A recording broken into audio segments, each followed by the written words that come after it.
Psycho killer. ये शब्द सुनते ही एक भयानक छवि सामने आती है। जब कोई इसका हिस्सा बन जाता है तो उसकी पहचान बस इसी शब्द से जुड़ी रहती है। ये एक ऐसा नाम है जो पूरी जिंदगी उस इंसान का पीछा करता है।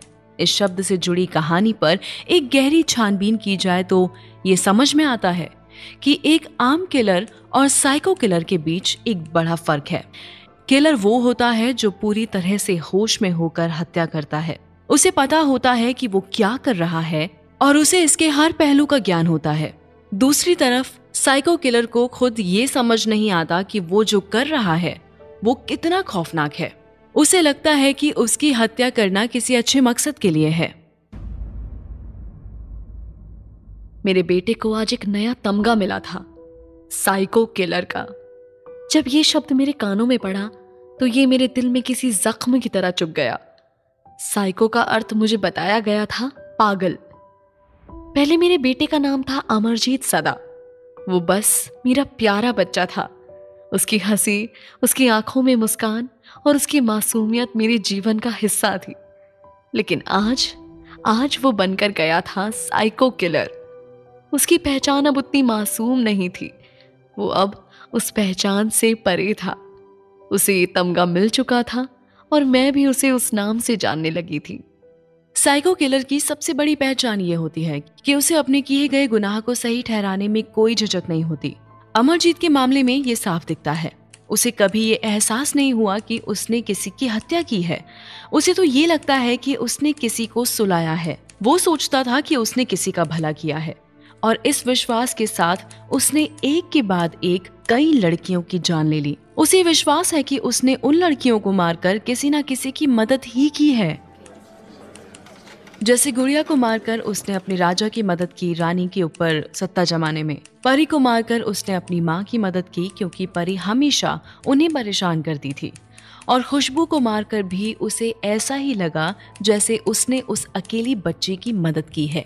उसके दिमाग में ये सब किसी तरह से ठीक था। उसके लिए ये हत्या नहीं थी बल्कि किसी न किसी तरह की मदद थी। मेरे बच्चे के दिमाग में क्या कहानियां चलती थी ये कोई भी अब तक नहीं समझ सका था। ये सवाल बार बार मेरे मन में उभरता था। किस कहानी से उसने ये सीखा कि राजा को हमेशा डरने वालों को सजा देनी चाहिए? किस कहानी से उसने इस तरह कुचलना सीखा और किसने उसे गला दबाना सिखाया? कोई नहीं जान पाया। क्या उसने कहीं से ये सीखा था कि किसी को खत्म कर देना ही उसकी मुसीबत का हल है? क्या उसे ऐसा सिखाया गया था या फिर ये उसकी मानसिक स्थिति का परिणाम था? मैं समझ नहीं पा रही थी कि कैसे मेरा बच्चा जो कभी मेरी गोद में लेटा करता था अब इस तरह का सीरियल किलर बन चुका था। अमरजीत को किसी ने भी कभी सर कुचलना या गला दबाने जैसी कोई चीज नहीं दिखाई। फिर उसने ये सब कैसे सीख लिया? यही उसकी साइकोलॉजिकल बैलेंस की प्रॉब्लम है। इस तरह की मानसिकता को साइकोलॉजी में सैडिज्म कहा जाता है। सैडिज्म वो मानसिक स्थिति होती है जब किसी व्यक्ति को दूसरों के दुख में सुख मिलता है। वो दूसरों को पीड़ा देकर खुश होता है और उनके दिमाग में ये कोई अपराध नहीं होता।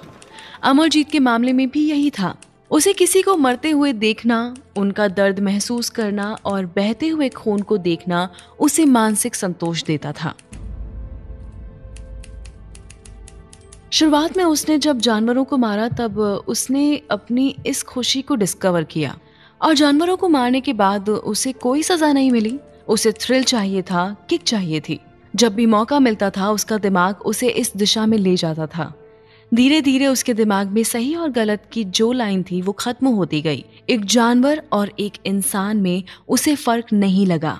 उसका दिमाग उसे बस उस थ्रिल की तरफ आकर्षित करने लगा। साइको किलर के बारे में एक और जरूरी बात है, उनका मारने का पैटर्न। इन किलर्स के मारने का पैटर्न बहुत ही भयानक और विचित्र होता है। इन किलर्स के लिए सिर्फ हत्या उद्देश्य नहीं होती।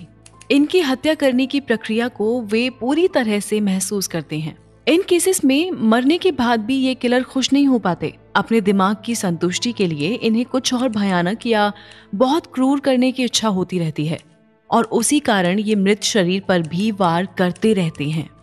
कई साइको किलर्स में ऐसा देखा गया है। अमरजीत के केस में भी गला दबाने के बाद अमरजीत पत्थर या किसी भारी चीज से सर फोड़कर खून देखता रहता था। वो खून ही उसे किक देता था। ना जाने कितनी बार मुझे अपने बच्चे की हैवानियत की कहानी सुननी होगी। कब खत्म होगा ये सब, ये कटघरा, ये कहानियां, और मेरे बेटे का वो हंसता चेहरा जिंदगी भर एक बुरे ख्वाब की तरह मुझे डराता रहेगा। मुझे ये समझ में नहीं आ रहा था कि मैं क्या महसूस कर रही थी। ये भयावहता, ये खौफ, ये कटघरा, सब कुछ बहुत भारी लगता था। क्या ये सच था? क्या मेरा बच्चा सचमुच इस हद तक चला गया था? साइको किलर्स के मामले में एक बात हमेशा सामने आती है और वो है उनकी मनोदशा। हर साइको किलर की अपनी कोई कहानी होती है जिसमें वो दबा हुआ होता है और चाहता है कि वो उस दबाव से बाहर निकल आए। ये लोग कभी ना कभी किसी तरह के दबाव से गुजरते हैं। कभी ये दबाव बाहरी होते हैं, जैसे समाज में उनके प्रति असमानता, हरेसमेंट या अस्वीकृति।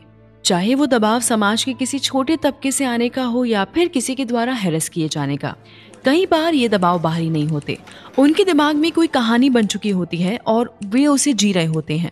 ये सारे खून उसी कहानी का एक हिस्सा होते हैं। अमरजीत के केस में हमें सैडिज्म के अलावा कोई और कारण नहीं दिखा और इस पर और कोई स्पष्टीकरण नहीं मिला। अमर ने खून किसी साइकोलॉजिकल प्रॉब्लम के चलते ही किए हैं, लेकिन वो कैसे बनी, इससे जुड़ी कोई जानकारी उसकी बातों से नहीं मिली। हाँ, समाज के जिस तबके से वो आता है वहाँ बच्चों का वायलेंट हो जाना आम बात है, लेकिन अमर इस कदर वायलेंट कैसे हुआ, ये अभी भी एक मिस्ट्री है। साइको किलर्स अपने शिकार भी बहुत सोच समझ कर ढूंढते हैं। उनके शिकार उनकी मानसिक स्थिति से जुड़े रहते हैं।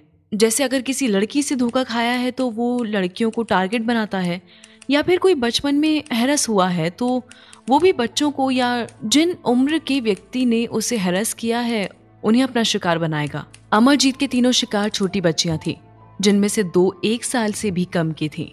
किसी छोटी बच्ची से अमर की क्या दुश्मनी, क्या दबाव हो सकता है? इसीलिए अमर के केस में कत्ल की वजह सिर्फ उसका इसे एक खेल समझना ही दिखाई देता है।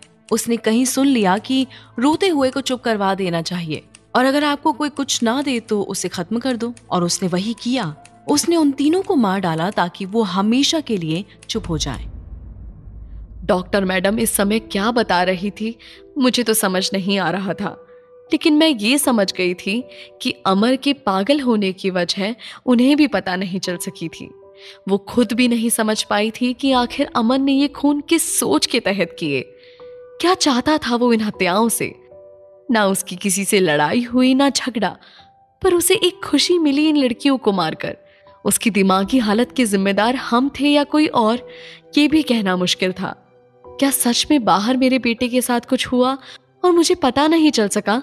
क्या सच में मैं अपने बेटे के पागलपन को नहीं समझ सकी?